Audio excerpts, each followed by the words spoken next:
सीखने की प्रक्रिया सामाजिक संबंधों के ताने बाने में लगातार चलती रहती है, जबकि शिक्षक एवं विद्यार्थी औपचारिक एवं अनौपचारिक रूप में अंतःक्रिया करते हैं। विद्यालय शिक्षार्थियों के लिए संस्थागत स्थान होते हैं, जिसके अंतर्गत विद्यार्थी और शिक्षक दोनों एक दूसरे से जुड़ते हैं। विद्यालय एवं कक्षा के वातावरण इस प्रकार से व्यवस्थित होते हैं जिस प्रकार से हम विभिन्न वातावरण अनुकूल बनाने का प्रयास करते हैं। हम आप भी विद्यालय के वातावरण को सुविधाजनक बनाने के लिए सीखने सिखाने के संदर्भ में हम सतत प्रक्रिया करते रहते हैं। विद्यालय हो, महाविद्यालय हो या विश्वविद्यालय हो, इन सभी स्तर पे हम छात्रों को दिशा निर्देशन देते हैं और दिशा निर्देशन के साथ हम छात्रों को जुड़ाव रखने का प्रयास करते हैं। हम छात्रों को जोड़ने के लिए खुद को हम सुरक्षित महसूस करते हैं, तभी जाके हम छात्रों के जीवन में सुरक्षा कवच का काम कर पाते हैं।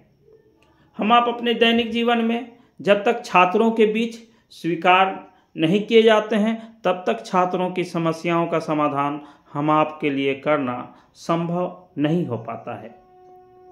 आज हम शिक्षा की विभिन्न गुणवत्ता एवं सुधार संबंधी अक्सर ये प्रयास करते रहते हैं कि हम अपने दैनिक जीवन में सफलता के मार्ग को प्रशस्त कैसे करें और विभिन्न प्रकार की सुख सुविधाओं को छात्र हित में निर्णय लेने के लिए छात्रों को समय समय पर तराशने का कार्य करते रहते हैं। हम आप अपने दैनिक जीवन में देखते हैं कि छात्र शिक्षक से जुड़ाव उसी समय महसूस करते हैं जब छात्र की समस्याओं से शिक्षक अवगत होकर के उनकी समस्याओं का समाधान कर पाते हैं। हम आप अक्सर शिक्षा के विभिन्न प्रारूपों को जब तक हम छात्र तक उसके समाधान के रूप तक नहीं ले जाते हैं, तब तक छात्र अपनी समस्याओं को अपने शिक्षकों से साझा करने में वो कंफर्ट जोन में नहीं हो पाते हैं। इसलिए कि शिक्षक और छात्र का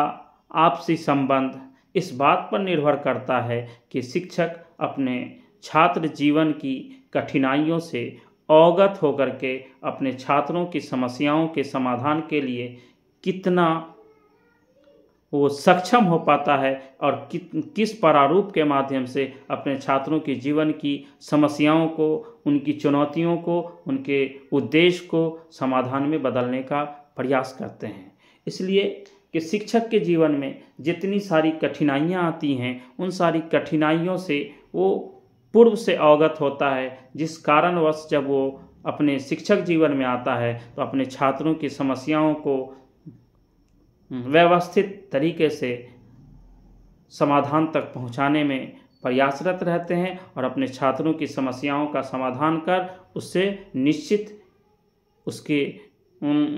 उसके विशेष उद्देश्य की प्राप्ति करवा पाते हैं, जिसके माध्यम से छात्र भी अपने जीवन में समय के साथ सफल हो पाते हैं और अपने शिक्षकों के मार्गदर्शन को अब जीवन के विभिन्न प्रारूप में अलग अलग क्षेत्रों में अलग अलग प्लेटफॉर्म से इस बात को